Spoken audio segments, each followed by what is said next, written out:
Hello. Welcome to the Learn English Lab. Today's podcast is IELTS Speaking Topic on culture. Thank you so much for having me. We are absolutely thrilled to have you here with us for this deep dive. That's a great topic. It really is. We're tackling the one overarching theme that honestly tends to strike fear into the hearts of test takers everywhere. Oh, without a doubt. And that is the massive, sometimes really intimidating topic of culture. Yeah, it often feels overly academic to people. Right, almost like a trap waiting to expose what you don't know. But our mission today is to completely demystify this for you.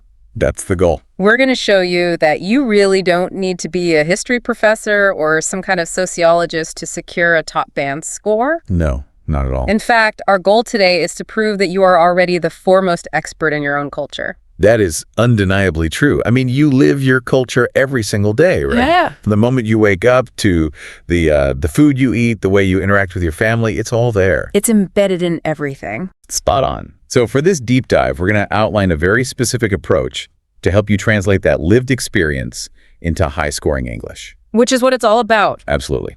We'll be breaking down how culture threads its way through all three parts of the speaking test.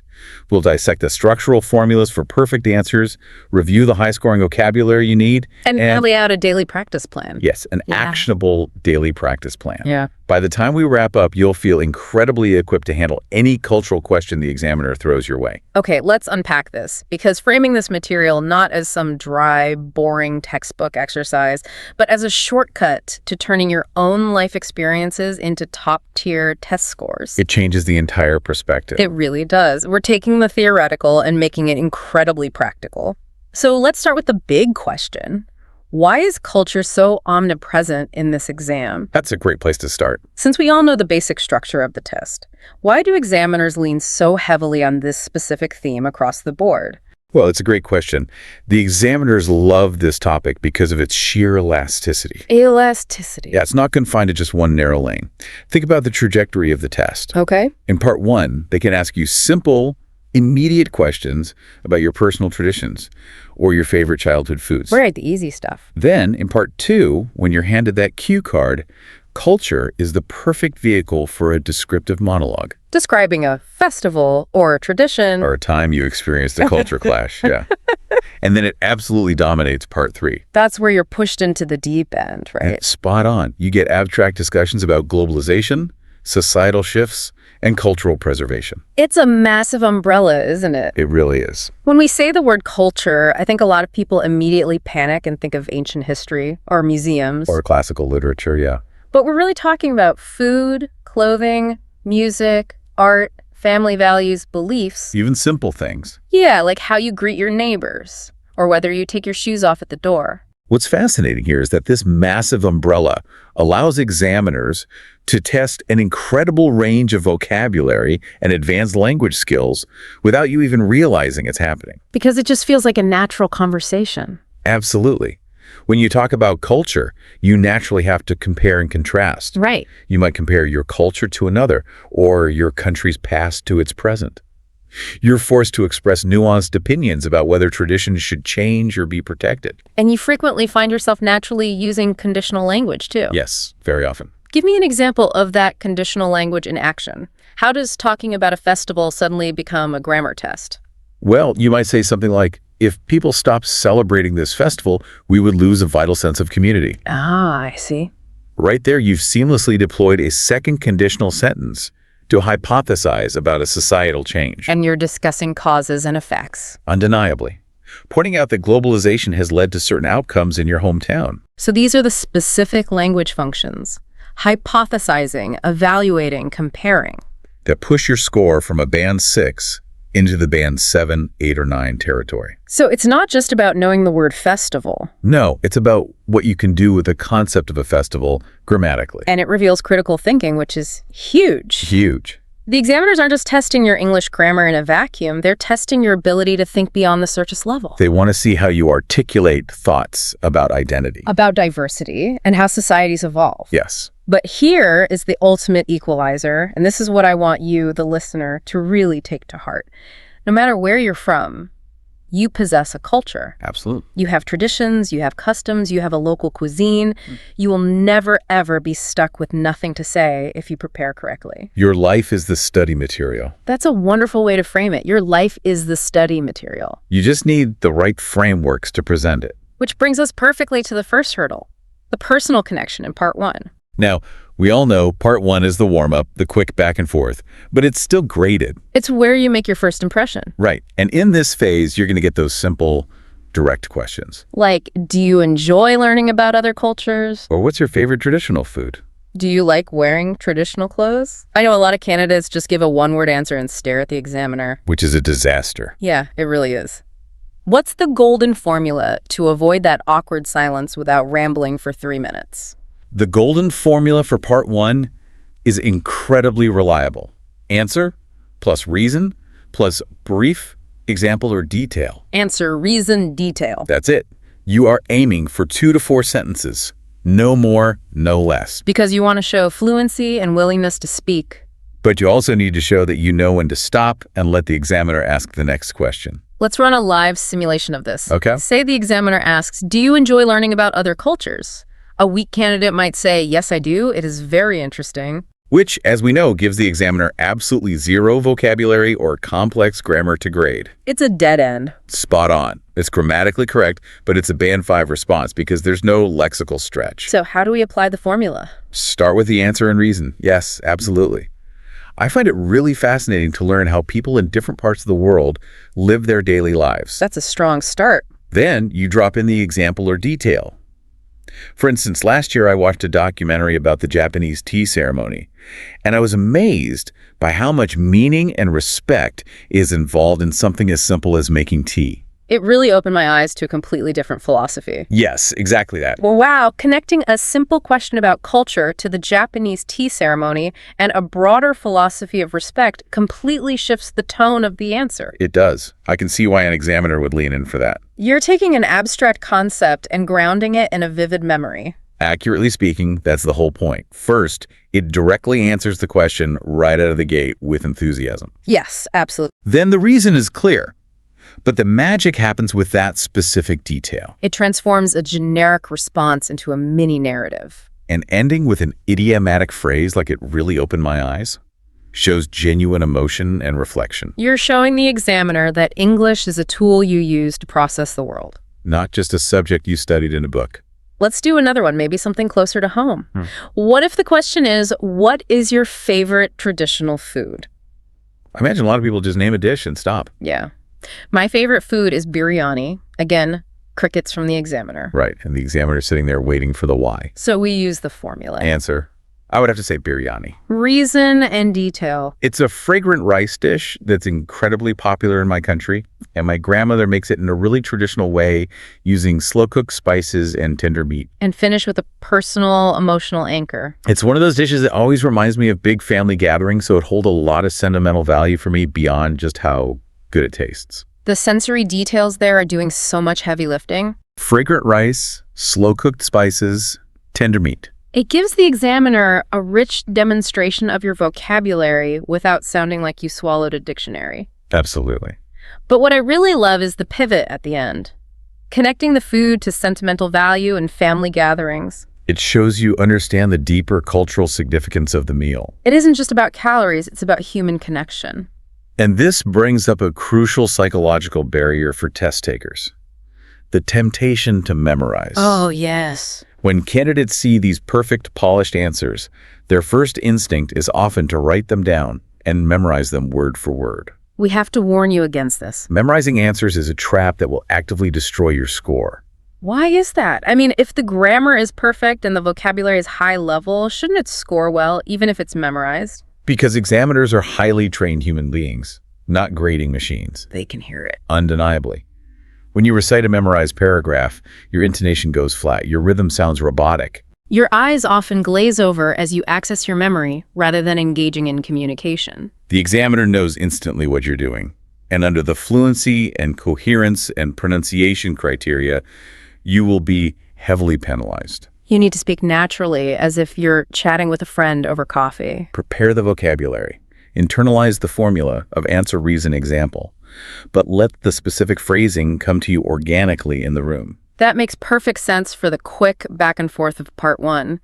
But I know a lot of people hit a massive wall when they're handed that cue card for the part two long turn. Yes, the long turn. How does this cultural vocabulary translate when you have to speak unbroken for 2 solid minutes? This is where the pressure really mounts because you have 1 minute to prep and then it's just you speaking into the silence. Common cue cards in this category might ask you to describe a cultural event you attended. Or an important tradition in your hometown or a time you experienced a different culture. The structure here needs to be your absolute safety net. It really does. So how do we structure a 2-minute monologue so we don't run out of things to say after 30 seconds? We build it in 3 acts. Okay, 3 acts. Start with an introduction, which is just 1 or 2 sentences, setting the scene, who, what, where, when. Simple enough? Then move into the details. This is the bulk of your talk, where you systematically cover all the bullet points provided on the cue card. And finally, and this is the part most candidates forget, end with your feelings or a reflection. that strong, reflective ending is what leaves a lasting, high-level impression on the examiner, just as they ask you to stop. Spot on. Let's walk through a full narrative to see this in action. Sure. Imagine your cue card asks you to describe a cultural event or festival you've attended. The prompts usually say what it was, when and where it took place, what you did there, and explain why it was memorable. Standard prompts. How do we open this effectively? You open with clarity and confidence. I'd like to talk about a cultural festival I attended recently called Diwali, which is widely known as the Festival of Lights. It's undeniably one of the most significant celebrations in my culture, and it typically takes place every year around late October and November. That is a perfect, concise introduction. It hits the what and the when immediately, showing the examiner you've understood the task. And then we move into the details, and I'm guessing this is where we need to bring back those sensory notes we talked about earlier. Yeah, absolutely. The details are where you paint the picture. You'd continue. I clearly remember attending the celebrations at my uncle's house about 2 years ago. Setting the where and who? The entire extended family gathered together, which is really the heart of the festival, reconnecting with loved ones. Great vocabulary there. The house was decorated beautifully with hundreds of small oil lamps called diyas, and there were intricate, colorful, wrangly patterns made from dyed sand on the floor near the entrance. It was absolutely stunning to look at.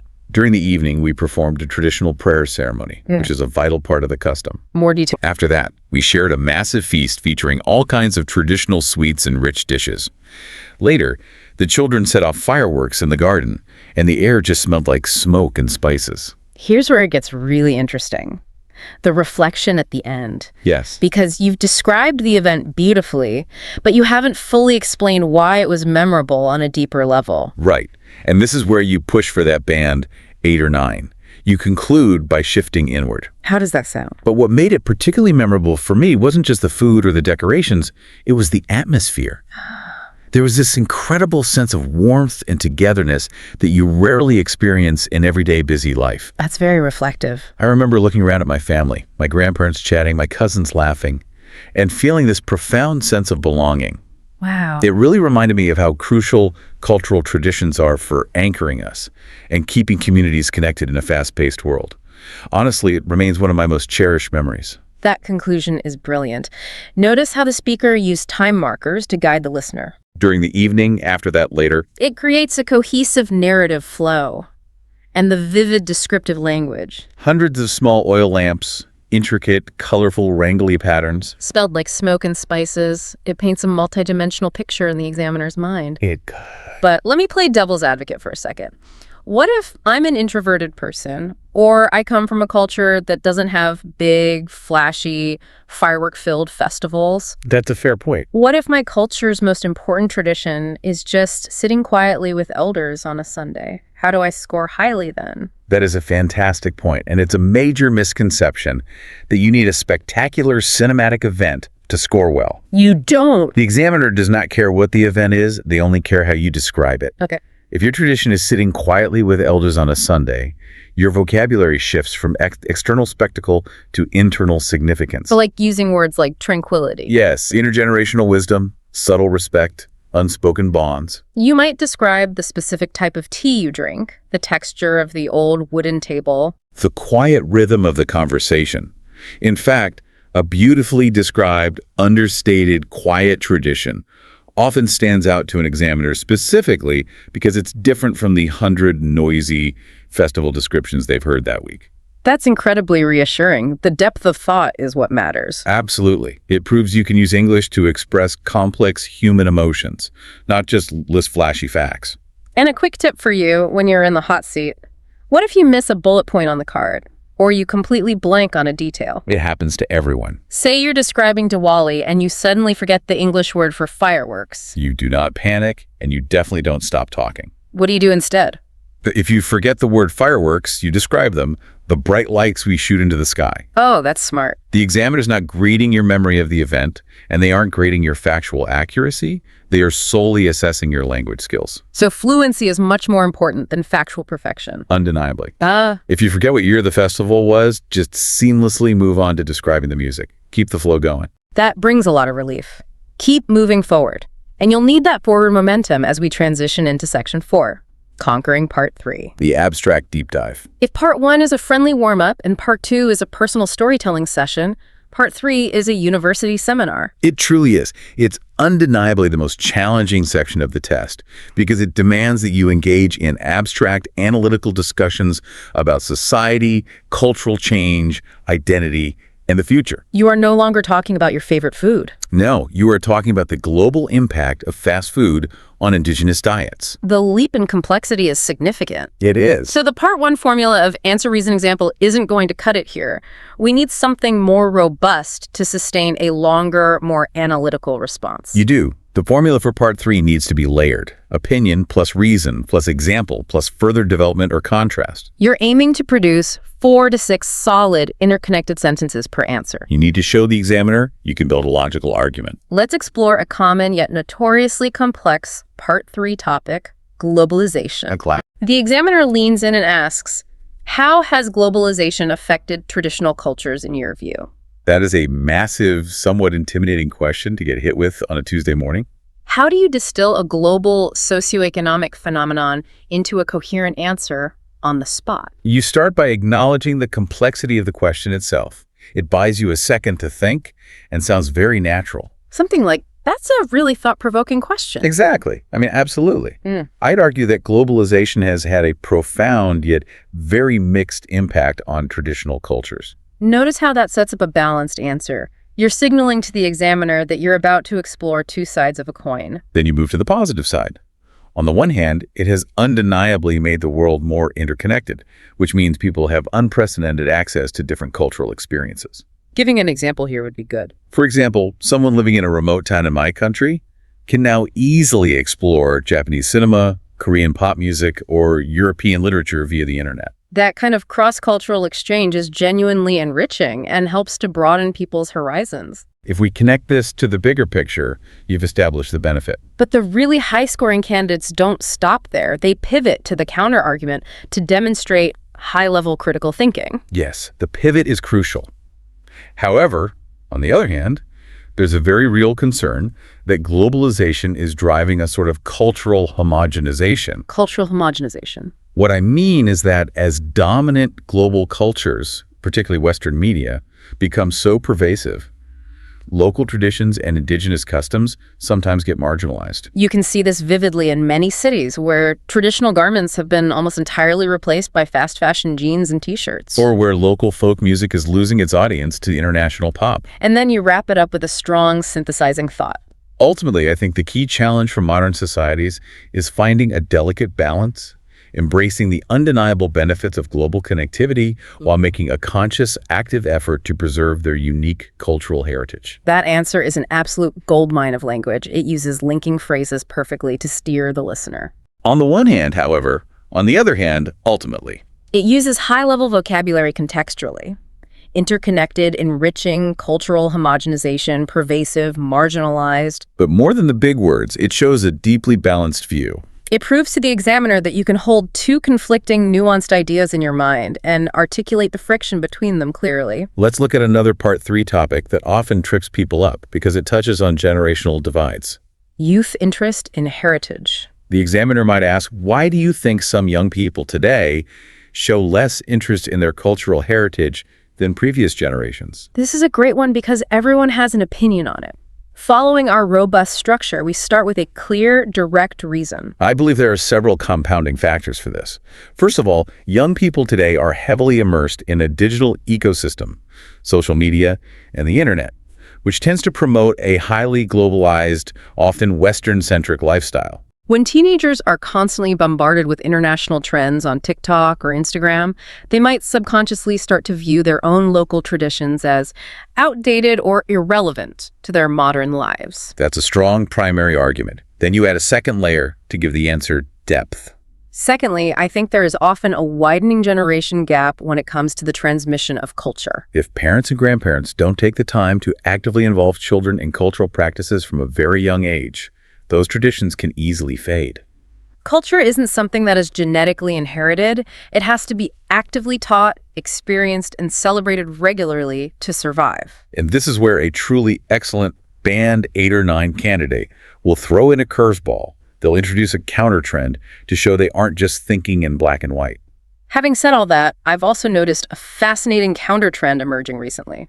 Many young people are actually becoming more passionate about rediscovering their roots, perhaps as a pushback against feeling that everything in the world is becoming too generic. There's a growing movement of young artists, chefs, and musicians who are taking traditional cultural elements and fusing them with modern, contemporary styles. So, while some interest is lost, it's also evolving into new forms. That nuance is everything. The tips for success in Part 3 are really vital to internalize. First, take a moment to think. It is totally fine and actually encouraged to say, that's an interesting question. Let me think about how to phrase this. It buys you crucial cognitive processing time and sounds like a native speaker pondering a complex issue. Second, rely heavily on those linking phrases. They are the bridges between your ideas. And third, keep pushing yourself to reach those 4 to 6 robust sentences so you fully flesh out your argument. Don't just drop an opinion and run, defend it. Let's pivot slightly because examiners are clever. They are. They know you might have memorized a bunch of vocabulary about festivals or globalization. So they often won't ask you directly about culture. They will sneak cultural themes into everyday mundane topics, and you need to be sharp enough to recognize the opportunity to showcase your lexical arsenal. This brings us to Section 5, real-life scenarios and the top 10 cultural subtopics. If you have vocabulary ready for these 10 areas, you are essentially bulletproof. Let's run through these 10 subtopics because they are the foundation of your preparation. Number 1, festivals and celebrations. This covers your national holidays, religious festivals, seasonal harvests, and even how modern imported events like Halloween or Valentine's Day are changing local habits. Number 2, traditional food and cuisine. This isn't just reciting a recipe, it's discussing how agricultural history shaped the diet, how cooking methods have modernized, and the sociological role of food in bringing communities together. Number 3, traditional clothing and fashion. Think about the context when people still wear traditional garments versus when they opt for Western fashion and what that says about identity. Number 4 is music and dance. This encompasses traditional instruments, ancient folk dances, and the fascinating way modern hip-hop or pop artists sample traditional sounds to create cultural fusion. Number 5 is family traditions and customs. This touches on everyday interactions, Sunday gatherings, the specific ways respect for elders is demonstrated, and how shifting modern work schedules are disrupting these family structures. Number 6 is language and communication. This is a massive one. It involves discussing the fight to preserve endangered local dialects, the role of proverbs, and the overwhelming, sometimes colonizing influence of global English on native tongues. Number 7 is art and architecture. You can compare the historical, culturally significant monuments in your city with the generic modern skyscrapers going up and debate whether the city is losing its soul. Number 8 is cultural change and globalization, which we just explored, the blending of cultures, the rise of the global citizen, and the fear of losing unique traditions. Number 9 is cultural diversity and tolerance. This involves discussing the economic and social benefits, as well as the practical challenges of living in a multicultural melting pot society. And finally, number 10 is tourism and cultural exchange. This is a brilliant topic to debate. Does mass tourism help preserve a dying culture by injecting vital funding, or does it ultimately harm it by commercializing and cheapening authentic traditions for tourists? So how do we extrapolate these 10 massive topics into those sneaky, everyday scenarios we mentioned? Imagine the examiner asks you a seemingly incredibly simple, boring question about your weekends. What do you usually do on weekends? Most candidates fall into the trap. They say, I relax, watch TV, sleep, and maybe go to the mall. It's functionally fine, but it's a massive missed opportunity for points. Absolutely. Instead of the generic answer, you weave a cultural subtopic into it. Like what? You could say, on weekends, I make it a point to help my mother prepare a traditional Sunday lunch, which is a long-standing, cherished custom in our extended family. We usually cook a slow-roasted dish using seasonal vegetables from the local farmer's market, and the whole family sits down together to eat. It's a relatively simple tradition, but in a busy world, it really grounds us and brings us closer. Look what you just did. You turned a question about sleeping in on Saturday into a showcase of cultural vocabulary, family values, and high-level descriptive language. Or what if they ask about travel? Do you like travel? The standard answer is yes, I love going to Paris and taking photos. Let's elevate that. Yes, I absolutely love traveling, primarily because it gives me the unparalleled chance to immerse myself in different cultures. When I visited Thailand a couple of years ago, I wasn't just interested in the beaches. I was deeply fascinated by the Buddhist temples and the way spirituality is seamlessly woven into their everyday life. I think mindful traveling is one of the most effective ways to broaden your cultural horizons. You're casually dropping phrases like immerse myself, seamlessly woven, and broaden your cultural horizons. The examiner will be practically throwing band-aids at you. Consider a scenario where they ask about urban development. How has your city changed in recent years? You could talk about the new highway or the traffic, but taking a cultural angle is so much richer. My city has become significantly more cosmopolitan in recent years. There are now incredible restaurants serving authentic cuisine from all over the world, and we host international film festivals that simply didn't exist a decade ago. While I genuinely appreciate this newfound diversity and energy, I do sometimes worry that our own local indigenous traditions are being overshadowed by this rapid global influx. You've successfully introduced the complex tension between diversity and local tradition into a basic question about buildings. And even a question about food preferences. Do you prefer eating at home or at restaurants? Wow. Can be turned into a cultural essay. I generally prefer eating at home because, in my culture, the act of sharing a home-cooked meal is highly valued. There's a beautiful saying in my native language that roughly translates to, the kitchen is the heart of the home, and I genuinely believe that's true for us. Having said that, I do enjoy venturing out to restaurants occasionally to experience dishes from other cultures that I couldn't possibly cook myself. Do you see how naturally that flows? You aren't forcing the vocabulary, you are in complete control of the narrative, steering the mundane question into your prepared areas of strength. This strategic steering naturally leads us into Section 6, building the lexical arsenal. Your lexical resource, which is the IELTS term for your vocabulary, accounts for 25% of your speaking score. But it's not just about using big words, it's about using the right words naturally. Let's categorize the vital vocabulary you need to absorb and make your own. Let's start with the general foundational vocabulary. Words like cultural heritage, which refers to the physical artifacts and intangible attributes of a group that are inherited from past generations. Cultural identity, which is the feeling of belonging to a specific group based on shared values. We have cultural diversity, meaning a variety of cultural or ethnic groups within a society. Indigenous, a fantastic word meaning originating or occurring naturally in a particular place, native. And rituals, which are religious or solemn ceremonies consisting of a series of actions performed according to a prescribed order. Then we have vocabulary specifically tailored for describing change. This is absolutely crucial for Part 3 discussions. We've talked about globalization, the process by which businesses or other organizations develop international influence. Then there's cultural homogenization, a brilliant high-level phrase meaning the reduction in cultural diversity through the popularization and diffusion of a wide array of cultural symbols. Basically, cultures becoming too similar to each other. We have westernization, assimilation, which is the process of taking in and fully understanding information or ideas or absorbing into a dominant culture. We have preservation, protecting something from loss, and its partner, revitalization-like, bringing an old, dying folk music tradition back to life for a new generation. We also have commercialization, the process of managing something principally for financial gain, which is great for talking about tourism. And cultural fusion, which is the beautiful blending of different elements, like a restaurant that serves Korean Mexican tacos. I love cultural fusion. And now for my absolute favorite part, the advanced collocations. For those who might not know, collocations are words that naturally go together in English. Using them makes you sound incredibly natural and proficient, rather than someone who just memorized a dictionary. Listeners, grab a pen. Deep-rooted traditions. When you say, our harvest festivals are deep-rooted traditions that go back centuries, you instantly sound like a native speaker. Rich cultural tapestry, melting pot of cultures, stand the test of time. And one of the most evocative phrases, breathe new life into, as in this new generation of young dynamic artists, is breathing new life into traditional art forms that were on the verge of disappearing. Those collocations are undeniably the secret weapons for a high lexical score. But we must address a critical counterpart, pronunciation pitfalls. You can use the most breathtaking, advanced vocabulary in the English language, but if the examiner physically cannot understand what you're saying because of poor stress and intonation, it will actually hurt your score. Mispronouncing a complex word makes it sound unnatural and forced.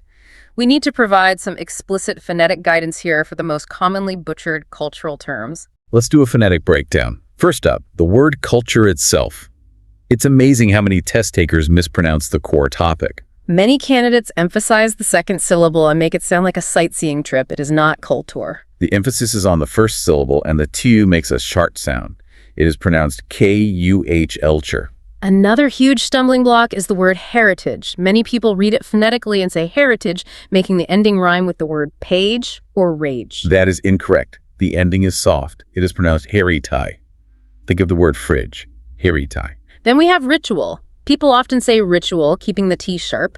In natural speech, that te softens into a te. It is pronounced R-I-T-Ch-ul. Indigenous is a notoriously tricky one. People want to say indigenous, putting the stress on the first part. The stress actually falls on the second syllable. It is in-D-I-J-unis. Let's talk about diverse.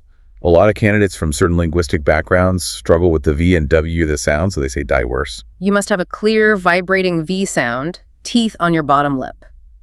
And finally, cuisine, meaning a style or method of cooking. It is not cuisine, and it is certainly not cuisine.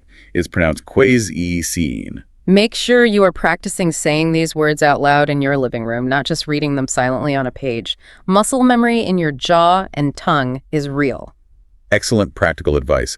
Let's transition now to what I think is the most critical part of this entire deep dive, the top 10 pitfalls to avoid. We have spent a lot of time discussing what you should do, but we need to deeply analyze the most common ways test takers unknowingly sabotage their own scores despite having good English. Let's break these down one by one. Pitfall number 1 is vagueness. I hear this all the time in practice tests. The candidate will say, "We have many important traditions in my country and we celebrate them with family." That is a completely wasted, empty sentence. It contains no specific vocabulary. You must name the tradition. Instead of the vague statement, say, "One of our most vital traditions is the Lunar New Year reunion dinner, where we serve specific dishes that symbolize prosperity." Concrete details always beat vague generalizations. Don't hide behind generalities. Pitfall number 2 is memorization, which we touched on earlier, but it bears repeating because it's such a common trap. A robotic, rehearsed delivery will absolutely decimate your fluency and pronunciation scores. Yeah. You sound like an automated machine reading a customer service script. The examiner is trained to spot this and will often deliberately interrupt you with a left-field question to force you off script. Embrace the spontaneity. Pitfall number 3 is underdeveloping part 3 answers. This is tragic because the candidate often has good ideas, but just stops talking too soon. If the examiner asks why traditions are important and you just say, "Because they are part of our history and they are good," you have failed to demonstrate your language skills. You must explain the why. Explain that traditions provide a psychological sense of identity, or that they connect us to our agricultural roots, or that they foster social cohesion in fragmented cities. Dig deeper. Pitfall number 4 is a classic nervous trap.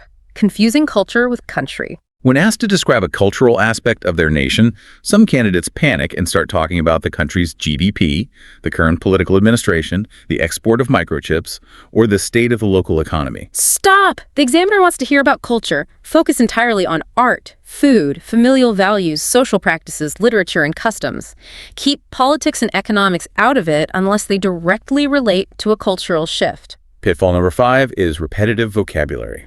This will kill your lexical resource score. If you use the words important and tradition in every single sentence, this tradition is very important, and another important tradition is your score will plummet. You have to show range. Swap those words out. Use significant, vital, crucial, custom, heritage, ritual, practice, convention. Show them you own a mental thesaurus. Pitfall number 6 is unsupported opinions. You cannot just drop a massive controversial statement in part 3 and move on. You can't say, globalization is ruining everything, and then wait for the next question. You must support your claim. Mention the loss of artisan crafts to mass-produced, cheap imported goods. Give a tangible example of how it's ruining things. The opinion itself isn't graded. Your linguistic defense of the opinion is what earns points. Pitfall number 7 is having no personal connection. Even in the highly academic part 3, if you speak too abstractly like you're reading from a sociology textbook, the answer often falls flat and you start making grammatical errors because you're using unnatural language. Bring the abstract down to earth. Relate it back to human experience. Globalization is an issue. I see it in my own neighborhood, where the local bakeries have all been replaced by international coffee chains. Connect the global to the local. Pitfall number 8 is mispronunciation, which we just covered extensively with our phonetic breakdown. Do not let lazy pronunciation hide your brilliant vocabulary. Pitfall number 9 is speed.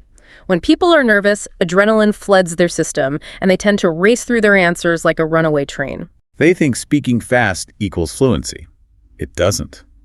Speaking too fast causes you to trip over your words, mangle your pronunciation, and makes you incredibly difficult to understand. Speak at a natural, measured, deliberate pace.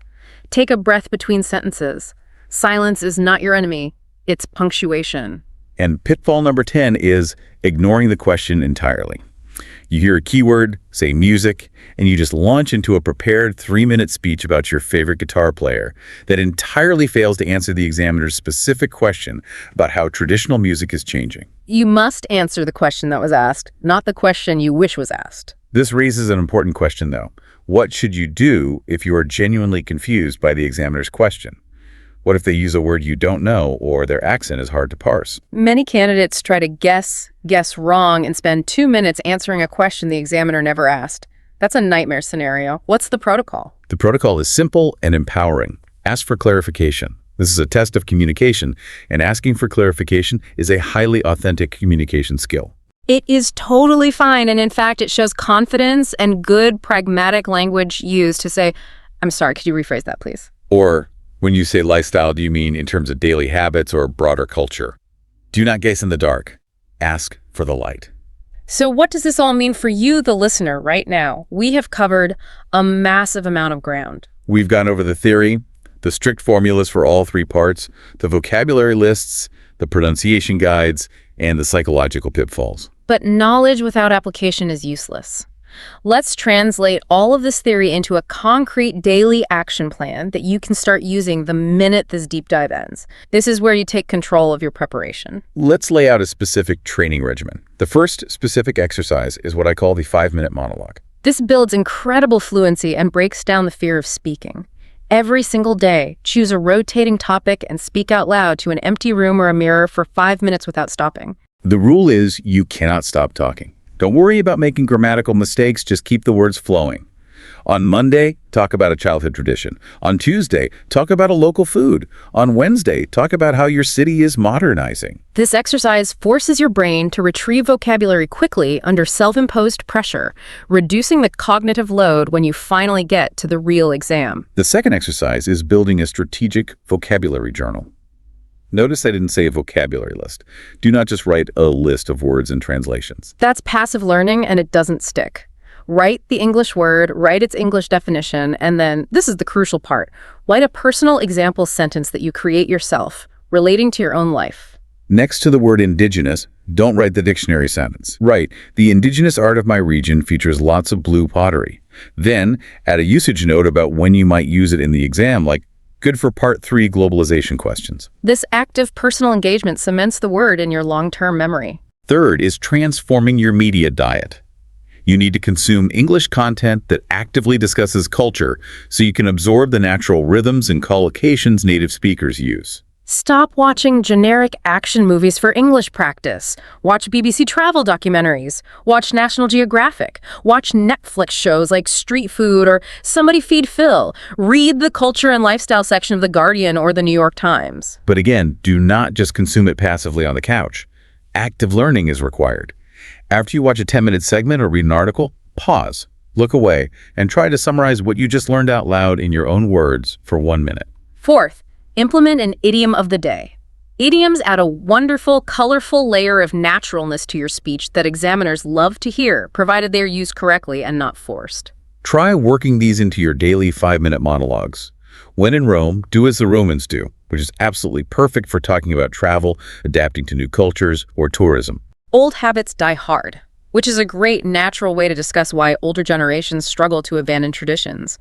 Or a leopard cannot change its spots, referring to things that are deeply ingrained in a society's character. Just one idiom a day builds a massive arsenal over a month. The fifth exercise is shadowing. This is a technique used by polyglots and UN interpreters.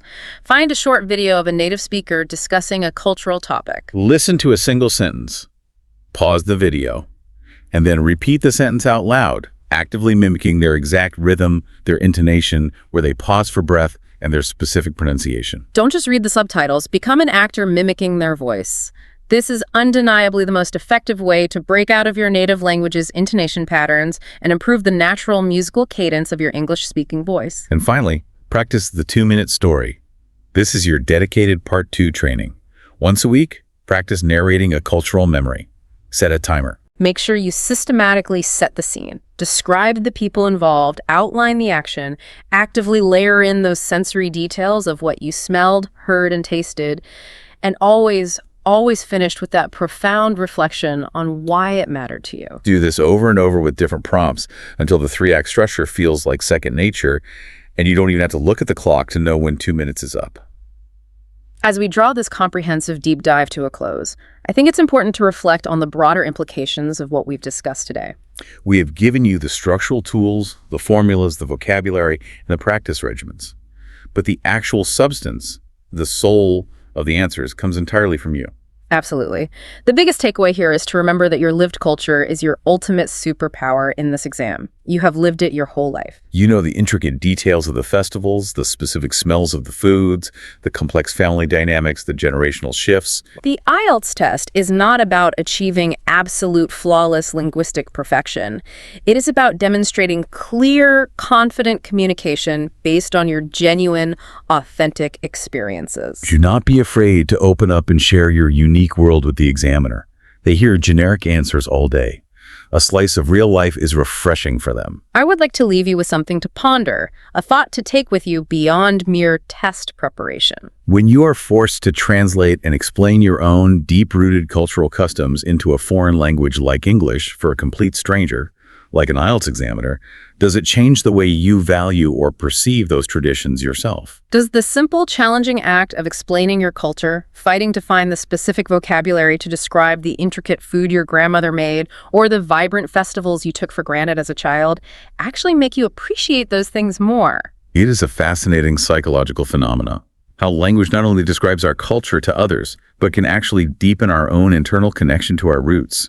The words we choose shape how we remember. That is a truly beautiful and profound thought to end on. Taking the exam prep and turning it into a journey of self-discovery. Thank you so much for joining us for this extensive deep dive. Like, share, and subscribe to this YouTube channel.